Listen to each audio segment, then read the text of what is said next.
All right, I'd like to welcome you to today's Positive Parenting Practices webinar on behalf of Lee Summit Cares. Lee Summit Cares is a community coalition that mobilizes community partners to develop a culture of physical and mental wellness for Lee Summit youth and families. My name is Carrie Gray, and I'm a licensed marriage and family therapist and prevention manager for Rediscover Mental Health. This webinar today is being recorded and it will be uploaded to the Lee Summit Cares YouTube channel, typically within a week, so that if you would like to revisit today's recording or know of people who are not able to attend, you can direct them in that direction. But today, our topic is a very important topic, and that is an introduction to youth mental health. Having lived the last year and a half through a pandemic, we know that the toll on everyone's mental health, youth and adults, has had an impact. And so today, we're specifically going to talk about what mental health is. Some of the common mental health disorders that we notice in youth as well as adults, signs and symptoms of a possible problem, but also things that you can do to maintain optimal mental health. In addition to that, at the end of the workshop, you'll be getting some information on mental health resources, as well as what to do in a situation where it could be a life-threatening problem. Now, I do want to share the disclaimer that this webinar is not intended to be used as a mental health assessment or to diagnose a mental illness. Instead, the purpose of this webinar and other positive parenting webinars is to provide you with sound information and resources, and specifically today, to increase the dialogue on mental health and the importance of our mental health and overall wellness. So one of the things we know is that mental health is important at all ages and stages of life, whether it's a very young child or somebody who is retired and much older. Mental health is part of our whole being. So if we're to look at what exactly is our mental health, think about it within this context. Mental health includes our emotional, psychological, and social well-being. When we think specifically about youth mental health, it means reaching developmental and emotional milestones and learning healthy social skills and how to cope when there are problems. Something very important to keep in mind is that just like we all have our physical health, everyone has mental health. And both of these things are related and impact each other. Now, when you think about your mental health, you might recognize that there's times where you feel really healthy and strong.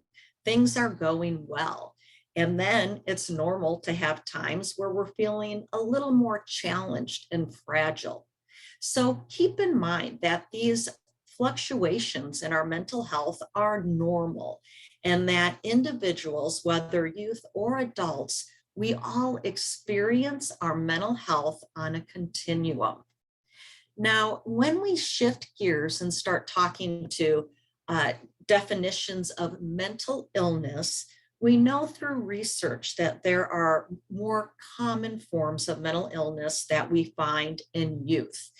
And so a mental illness is actually a diagnosable illness that affects a person's thinking, their emotional state, and behavior, as well as disrupts a person's school performance or work performance if it's adult, and ability to carry out other daily activities, and also to engage in satisfying personal relationships. Now, below, you'll see some statistics from Mental Health America, and these were focused on youth aged 13 to 18 years of age. What we find are that anxiety disorders are the most common form of mental illness in youth as well as adults. And with the impacts of COVID over the past year and a half, we are finding that more and more people are reaching out to places such as Mental Health America to do free assessments to see if they have the signs and symptoms of that form of disorder.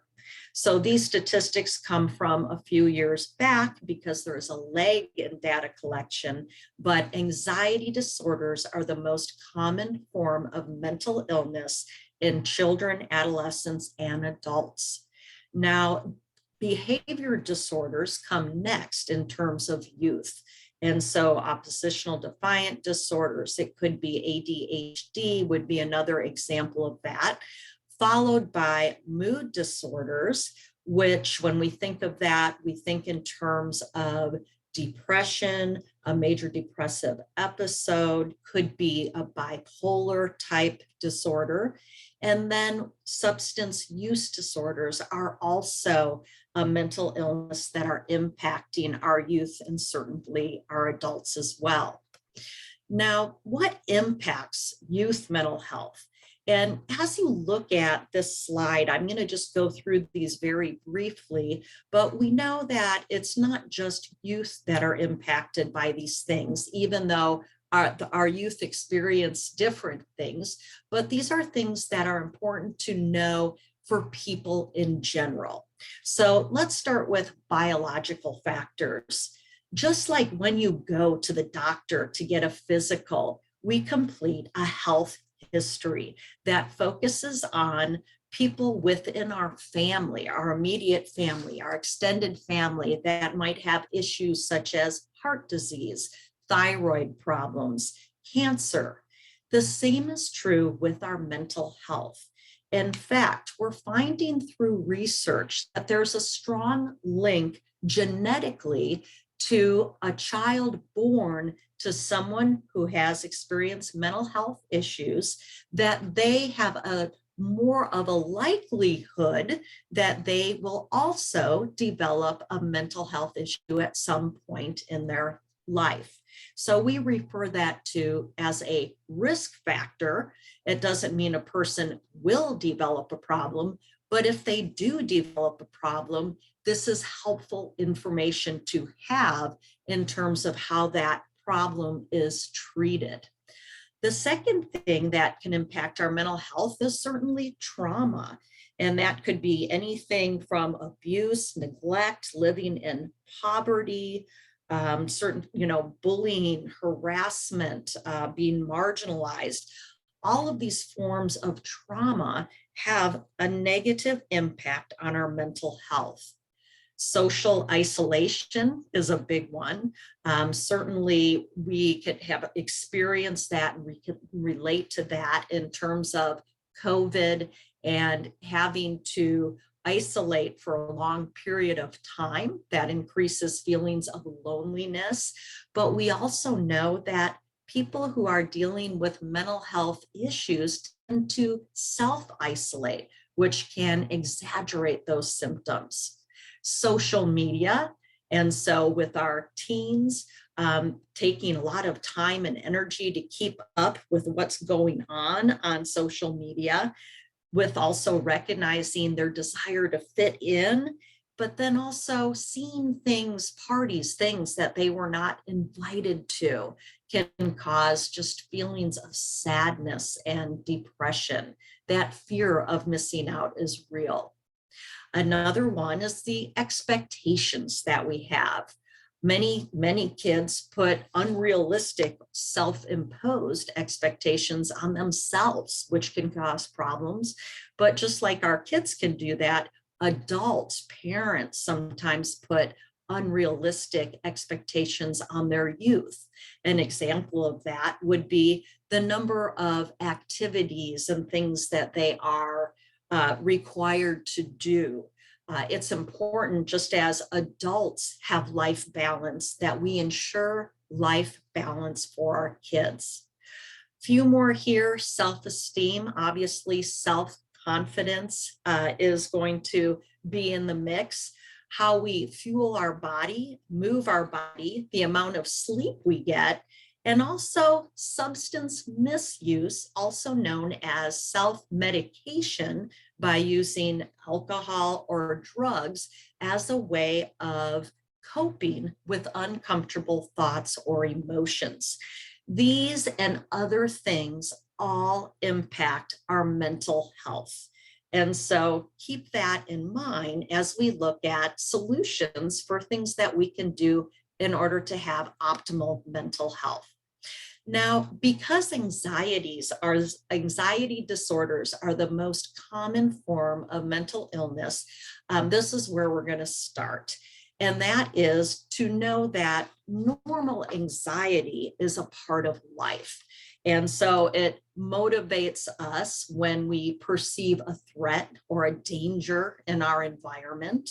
We also know that it will help us to prepare for something that's coming up, such as a test or a presentation at school. And we find that athletes compete better when feeling a little anxious or stress about the upcoming competition. And so it's normal for everyone to experience feelings of anxiety from time to time. But what's different for people experiencing an anxiety disorder is that they feel extremely worried or feel nervous about these examples and other things, even when there is little or no reason to worry about them.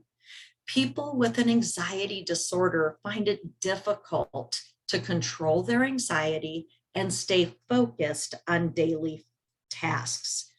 And so one of the other things that we know in terms of, talking to people who have experienced this type of disorder is that on some level, many realize that perhaps some of their thoughts that are feeding the anxiety are really irrational. And so that can cause increased anxiety because the person might feel like, my goodness, I'm losing my mind here, which compounds the impacts of experiencing that anxiety disorder. So let's look at some of this by breaking things down. I've already mentioned the prevalence of anxiety disorders, and we know that they affect 1 in 8 youth, so they're quite common. We know from research that females are more likely to be diagnosed, but both genders suffer. And so we need to keep that in mind. One of the things also that keeps people from getting the help that they need is that we have a way of dismissing it because, hey, everyone has some anxiety from time to time. And so we might minimize the impact that it's having in our life and our relationships and our ability to work and cope. But the critical thing here on this slide is that in working to understand anxiety disorders, it's important to keep in mind how our mind and our body work together. For example, our brain's number one job is to keep us alive, to keep us safe. And to do this, there's a lot of things that are happening that we're not aware of. For example, as you listen to me talk, you're not telling yourself to breathe or making your heart beat. These things happen automatically. The same thing happens with our brain as it constantly scans for threats in our environment. When our brain perceives a threat in our environment, it triggers what is referred to as a stress response, which is the body's way of responding and preparing to react to that situation in order to keep the individual safe. The problem and what's unique and something that we need to keep in mind is that our brain often gets it wrong, meaning because our brain's number one job is to keep us alive, to keep us safe, it often automatically goes to the worst possible case scenario. So the lesson in this is don't don't always believe what you think. What you think is not always true, and oftentimes our brain gets it wrong.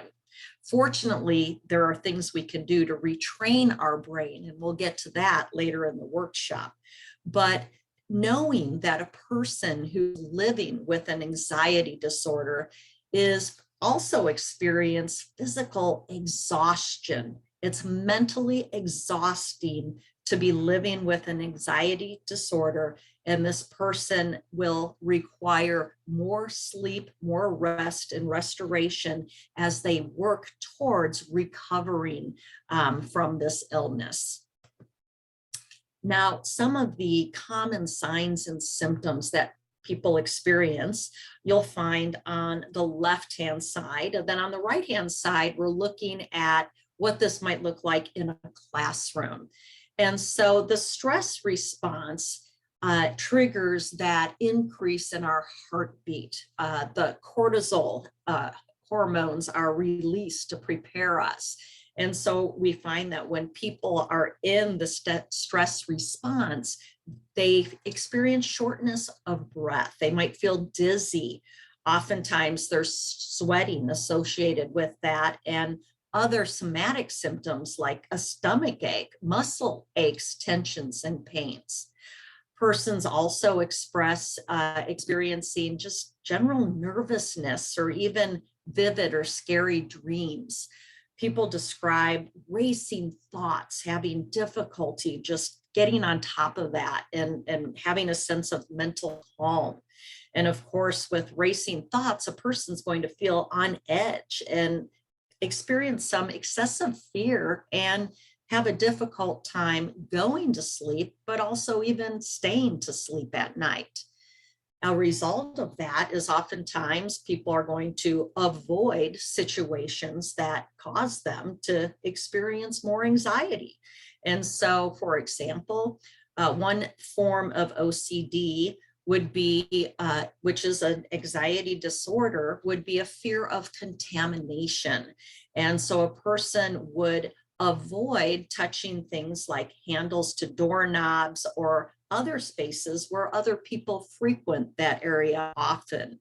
Another example would be a form of social anxiety, where people are uncomfortable and highly anxious in those situations. So naturally, we're going to avoid things that cause us to feel more anxiety.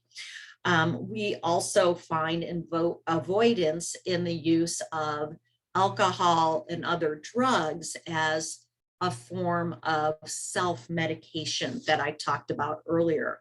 And ironically, part of the treatment, which mental disorders are highly treatable, but in the realm of anxiety disorders, we work with our clients to help them to face some of those fears and rework the way they're thinking about situations and learning how to calm their emotional response so that they can go back to living a more fulfilling and enjoyable life. Now, when you look at a youth who might have an anxiety disorder, these are some possible things that you might notice or hear about from a teacher who has that child in the classroom. Typically well-behaved, might be fearful, of asking questions. So some tend to go towards the back of the class because they don't want to be noticed. Might need some extra time to complete projects and more assurances from teachers that they're on the right course. Assignments might be late because perhaps there's some perfectionism in there, or it just took them a long time to settle their brain and so that they could actually focus and concentrate on that task at hand. Oftentimes, kids visit the health room because they're experiencing some of those somatic symptoms like stomach aches, and that could be in related to maybe a specific class that is stressing the child out for some reason, or as it says here, an upcoming exam or presentation that the student is highly nervous about. And so it's important to keep in mind what the person is experiencing internally and showing externally, and not to dismiss these behaviors or experience, but rather listen to what they're telling us about the mental health of that student so that we can get them the help they need to recover. Now, another form of mental illness is certainly depression. And depression is often described as the cousin to anxiety. So if a person is experiencing symptoms of anxiety or even an anxiety disorder, over time, that really wears down on a person's physical health as well as their mental health, and can easily lead into a depressive episode. And oftentimes people can be diagnosed with both or one or the other. But in the situation, if we look at depression specifically, we know that a major depressive disorder is a type of mood disorder. And the key here is that it lasts at least 2 weeks. And so we'll talk about how that differs from, a case of the blues, if you will. It affects a person's ability to carry out their work, schoolwork, and other daily activities, just like an anxiety disorder does. And it keeps people from having satisfying personal relationships. Just yesterday, I attended a workshop on depression and preventing suicide. And some of the more recent data shows that by age 24, 1 in 5 people are likely to experience some form of a depressive disorder. And that's not being put out here to cause fear in people. It's more just providing information about how common these situations dealing with our mental health are, but also to underline that with these disorders are highly treatable, and that we don't want people to suffer in silence because of stigma or other issues related to not wanting to talk about mental health. Now, it's important when we consider depression, oftentimes people will ask, well, how is that different from when my son or daughter, perhaps their first relationship ends and they're moping around the house and they're sad? Is this person now depressed? Not necessarily. The difference is that it's very common for us as human beings, whether adult or youth, to feel sad or disappointed when things happen, when we experience disappointment. Perhaps a child who is a great student, works really hard to prepare for a test and then does poorly. That's going to be disappointment. Their team, competition, they lose the big game. As I said earlier, relationships. There's a lot of things in our life that we're going to experience that are going to cause us to feel sad. But the difference between feeling sad and being depressed is that feeling the blues is something that lasts for a short term, and it doesn't affect all aspects of that person's life. So if my relationship breaks up, I'm still able to manage and cope, and over time, I'm able to recover and heal and get back to being me again and fully engaged in life, etc. With depression, the critical piece is the duration and the intensity and how it's affecting all areas of that person's life. So signs and symptoms would be an unusually sad mood. So a different type of behavior or mood coming from someone who perhaps is pretty pretty easygoing and happy most of the time. So we're noticing a change. Another thing is a loss of enjoyment in previously loved and enjoyed activities. So maybe a person who once spent a lot of time in their yard gardening, or a youth who liked to participate in a sport is like, I don't really want to do that anymore. Lack of energy and tiredness is another symptom of depression.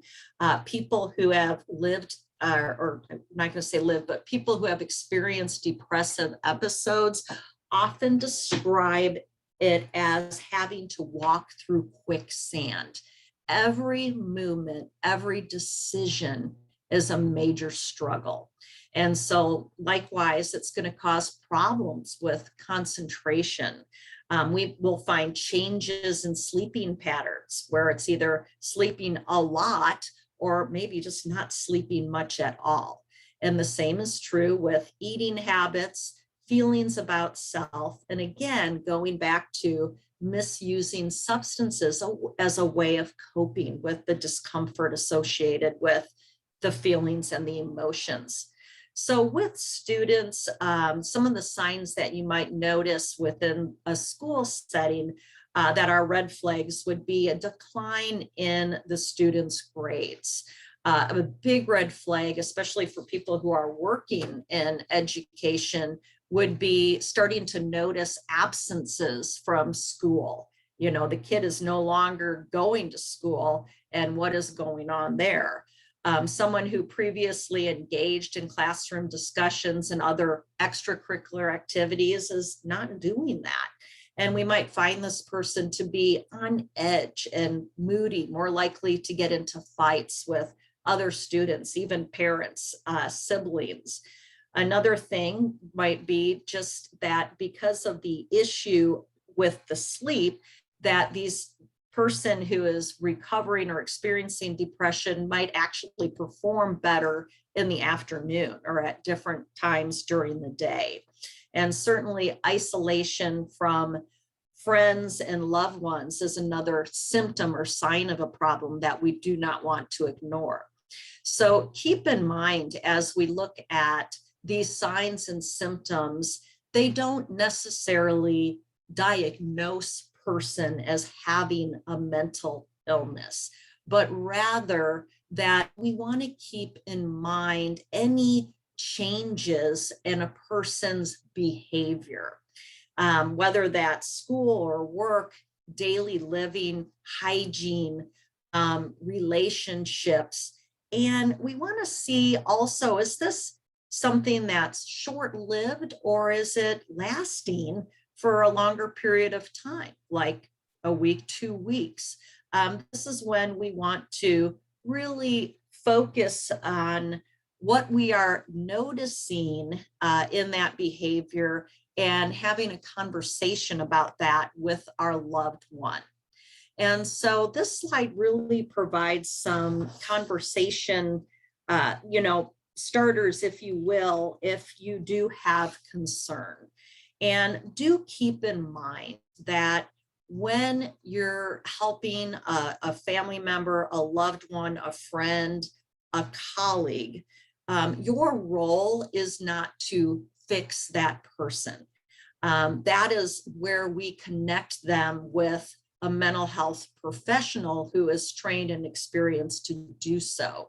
Your role is to provide support, a listening ear with no judgment, to help make connections to care and resources within that community, to engage them in doing self-help activities and things that help them to recover. And so a first thing that we would want to make sure we do is assessing for any type of risk of suicide or harm. And so oftentimes people have believed that talking about suicide will make a person more likely to die by suicide, but yet the total opposite is true.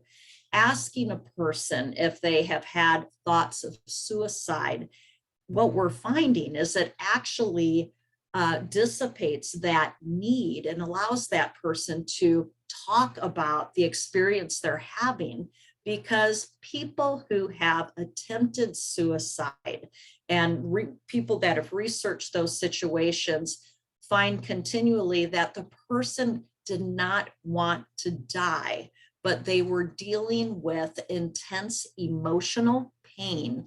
They felt trapped. They felt like a burden to other people and felt that this was the only way out. And so asking a person, have they thought about suicide? Have they done anything to harm themselves already? Do they have a plan?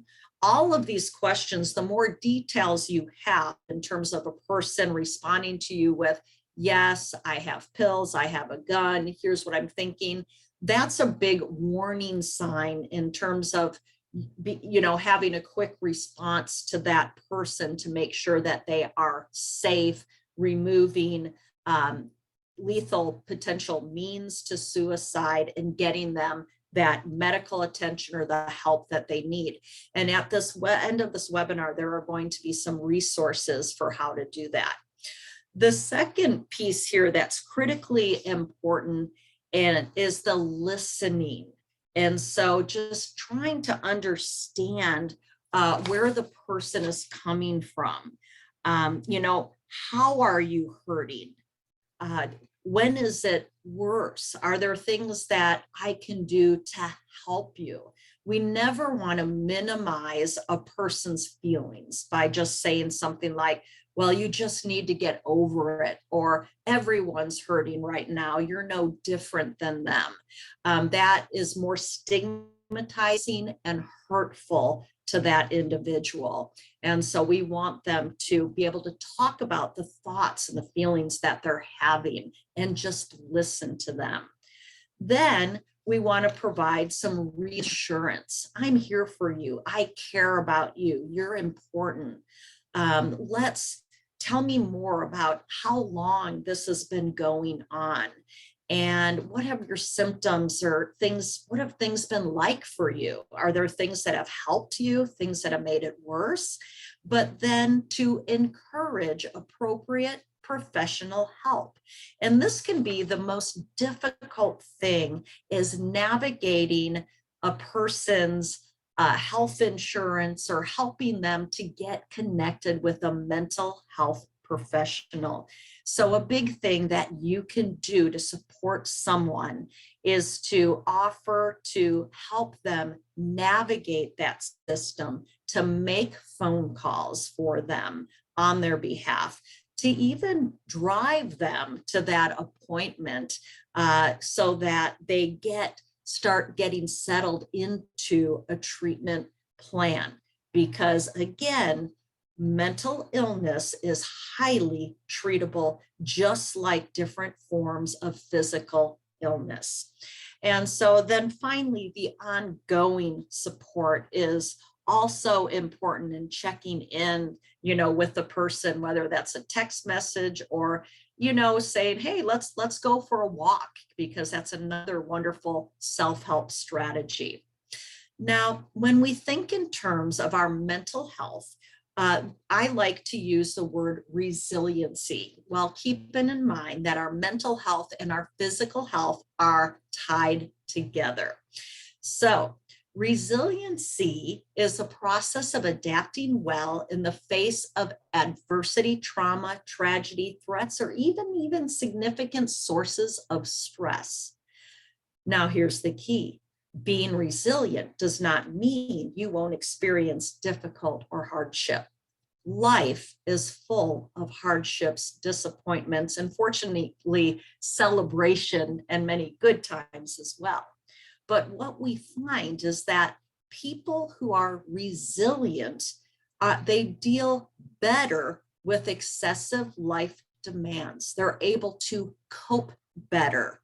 And so when a situation such as, living during the pandemic, and we're still there, when it can't be resolved, we know it will be, but the person is able to continue living within that context more competently and with less pain.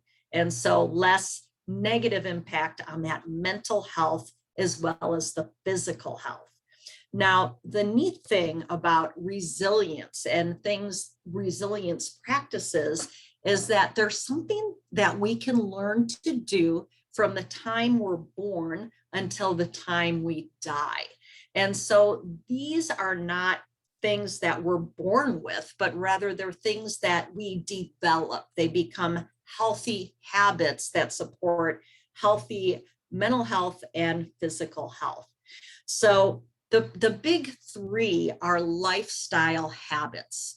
And so those are the sleep, the balanced nutrition, and exercise.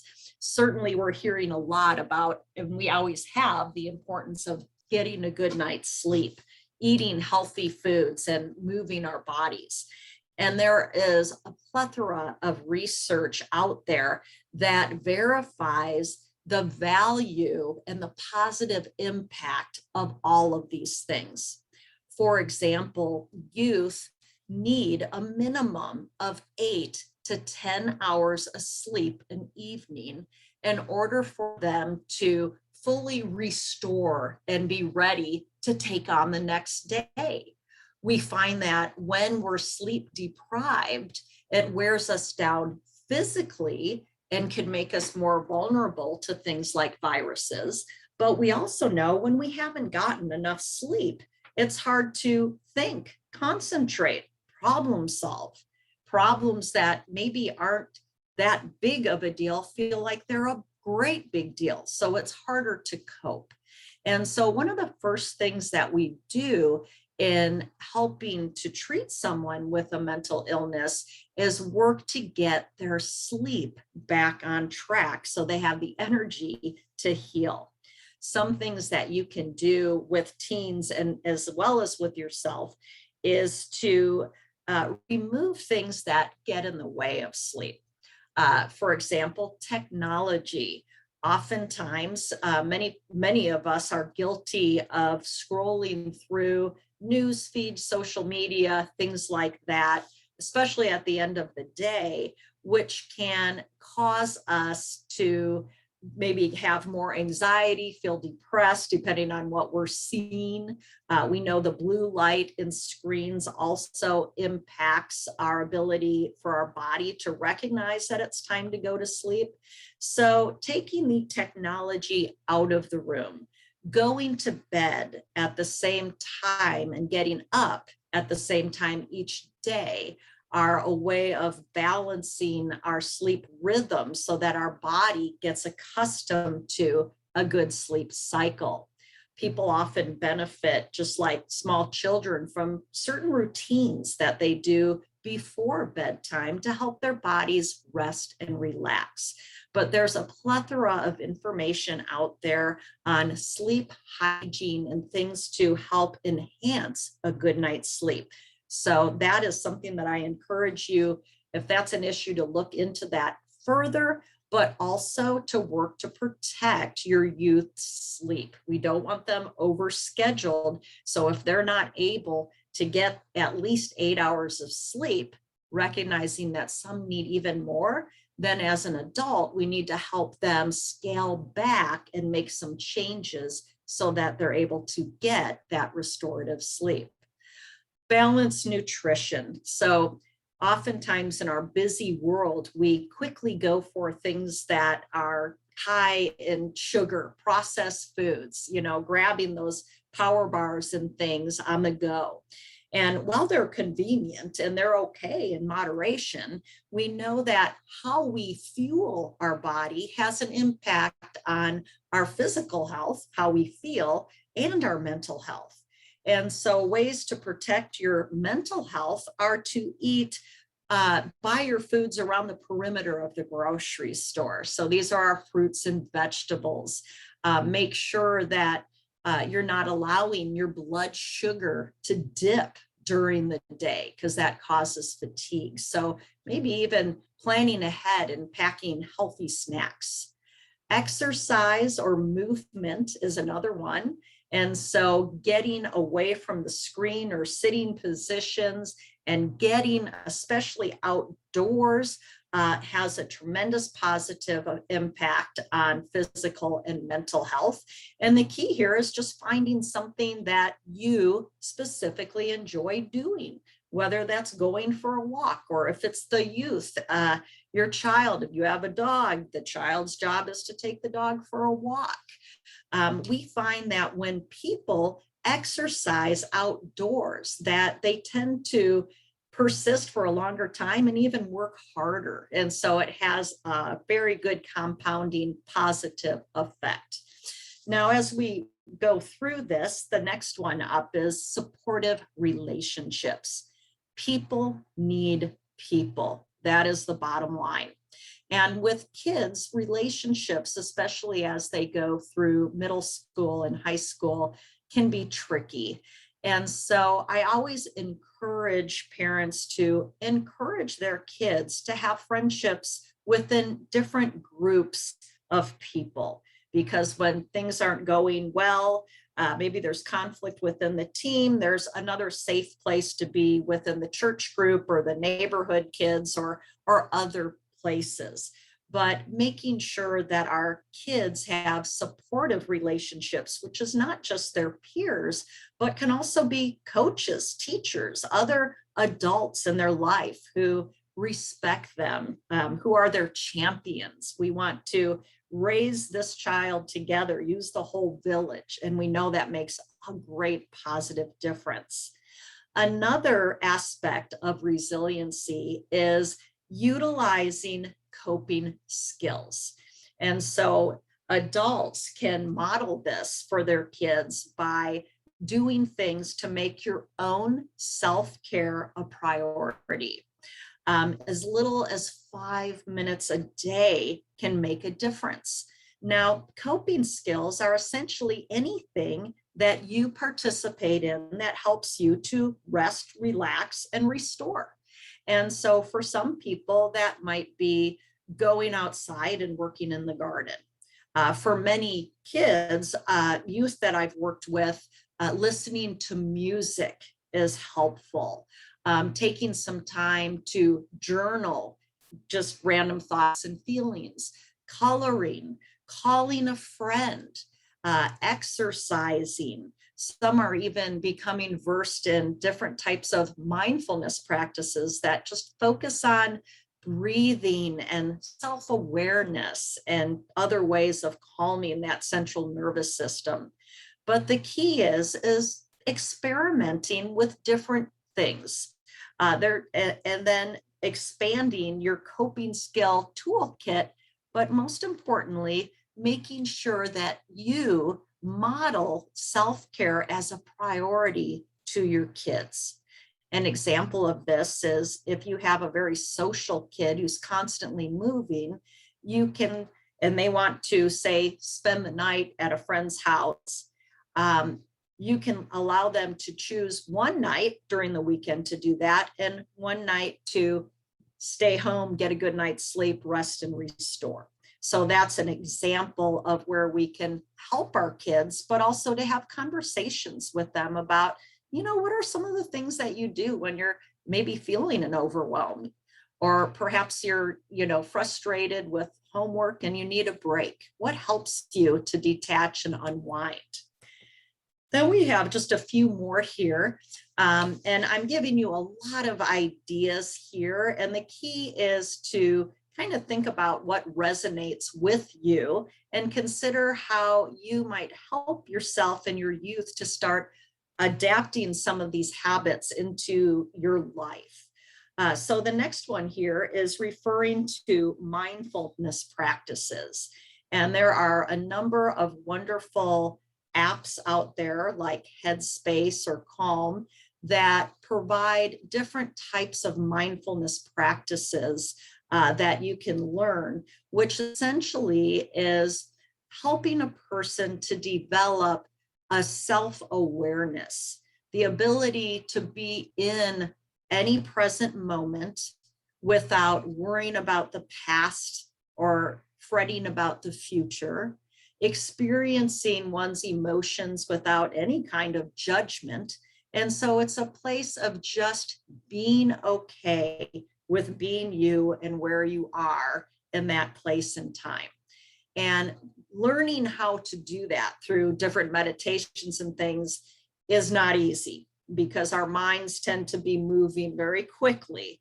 But what we're finding is that people who participate in mindfulness practices for as little as 10 minutes a day, and this can be broken up across the span of your day, have, if proven, experience less anxiety and less depression. And so it helps with those symptoms tremendously. And it also increases a person's mental outlook in terms of relationships and purpose and just satisfaction with life. And so I encourage you to look into that further as well. A realistic mindset is critical. And as I mentioned earlier, our brain's number one job is to keep us safe, to keep us alive. And so it's important that we tune into the thought patterns that we're having, because oftentimes our brain doesn't get it right.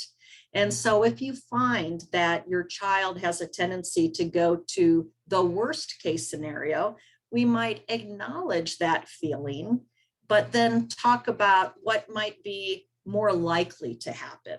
So if you have this presentation and you're well prepared, sure, you might feel nervous and you might skip over a few things, but ultimately you'll probably feel better in the end and realize looking back that it wasn't as bad as what you thought it would be. So helping our kids to reframe their thought patterns. And then we have emotional agility. And the key here is to recognize that there's no such thing as a good or a bad feeling. The important thing is that our feelings are telling us they're telling us something about what we value. And so if we're angry because we felt we've been disrespected by our kid, obviously it's showing us that we value mutual respect. And so we need to address that. So instead of trying to push feelings away, it's important to be reflective about what our feelings are telling us. Is there something that we just need to experience? Are we feeling sad because of some losses? Or perhaps maybe there's some sort of action that we need to take, which really ties into our next one, which is learning problem-solving skills. And the key here is to help the person to identify perhaps what's keeping them up at night, what issue is on their mind during the day, and then stepping back and considering, what do I have control over here? Because oftentimes we focus a lot of time and energy into trying to control things that we have absolutely no control over. Once we recognize that, then we can go ahead and help our kids brainstorm possible solutions to whatever that problem might be. As we look at possible solutions, it's important to consider the consequences, or rather the pros and cons. And then ultimately, we know as adults that there might not be a great, perfect solution. So we just need to give it a try and see what we can learn from that. And finally, the last one is gratitude. And we find that simple things such as saying thank you, writing a thank you note, volunteering somewhere within your community, even random acts of kindness help build resiliency. So not only does that feel good for the person on the receiving end, but it's very mentally beneficial to you as well as you reflect on how you feel afterwards. Now, as we wrap up, I do want to just take a few minutes talking about suicide and important resources in that area in getting assistance. So one of the things that we know, according to the Missouri Institute of Mental Health, is that suicide is the second leading cause of death in youth, and you can see ages 10 to 24. And it's important to know that research shows that 9 out of 10 people who die by suicide had a diagnosable mental health disorder. But yet, now the research on this, I've seen between 80 or 90% of these people never sought help. All right. And it could be because maybe they didn't have access to mental health care. They were too overwhelmed to navigate the system. Perhaps someone maybe dismissed what they were feeling. They didn't have the support, or oftentimes stigma gets in the way. And so that's why it's important to talk about our mental health as being very much equal to our physical health. We know from research that untreated major depression is the number one cause of suicide, and that only 10 people who die received mental health services, tying back to what I referred to earlier. We also know that there's certain groups and populations that are much higher at risk, such as our LGBTQ community, and that the suicide rate for males is 5 times higher than that for females. So while both sadly die by suicide, what we find is that young males tend to engage in more lethal means, such as firearms, than females do. And so that's why it's important that when we are asking those questions about suicide or desiring to die, that if there are medications, firearms, or other needs in the home, that we remove those. Extra medication should be brought to drug take back events. Guns should always be locked up, etc. And finally, we know that 4 out of 5 teens who attempt suicide have given clear warning signs. And that's probably the saddest and most difficult part for family members and others who are left behind, if you will. And so these are some critical warning signs to tune into when a person is talking about being a burden, talking about feelings of hopelessness and what's the point in living, wanting to die, talking about how they would do it, maybe even researching things online. Another big key one is talking about feelings of being trapped in an helpless, emotional, unbearable pain. Recognizing or finding drug paraphernalia. You know, a child is drinking alcohol. These are other signs. And sometimes what we notice is a peak in reckless behavior, putting themselves in situations where they could be harmed. We talked earlier about social isolation, changes in sleeping and eating habits, as well as those mood swings. And so again, it's important to be aware of these things and to recognize that everyone has mental health and physical health, and that by helping people to be able to talk about the challenges that they're experiencing, whether it's a new diagnosis with diabetes or something else, to experiencing these uncomfortable thoughts and emotions, that there is help out there. And so these last few slides talk about some of the risk factors for suicide. That doesn't mean that a person is going to die by suicide, but we find that with these characteristics in the environment or in the past, that they're more at risk for suicide. But fortunately, there's also protective factors, and that a lot of it has to do with connections to people, the availability and help getting care, having someone that depends on them, you know, what they're living for, can even be a pet. Just learning those life skills, resilience skills that we talked about earlier, and also generally having a sense of purpose in life. And a lot of people have been reevaluating their purpose. We've had some time to do that, and our kids need to do that as well. getting a sense of what's important to them. What do they want to accomplish over the course of the school year in high school? What do they see in their future? Those are things that we can do to help our kids engage in developing that sense of purpose.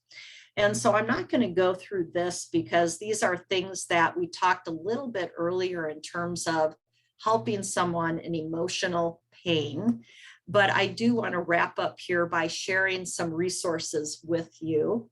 The National Suicide Prevention Hotline has a call line as well as a text line where they have trained mental health professionals that can help a person who is feeling suicidal, overwhelmed, but they could also help a parent or a friend to know how to respond to that person, what questions to ask, what type of care they might be needed. And so these are important numbers to have. The Trevor Project is a wonderful resource, and it's specifically designed for LGBTQ community, as well as the Kids Under 21 resource line, which is essentially a peer helpline.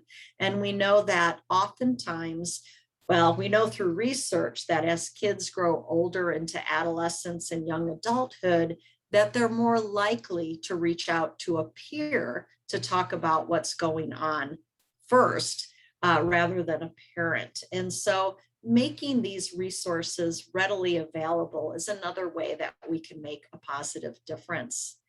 And so that concludes the information part that I have to share today. And what I'm going to do now is stop the recording. And so that if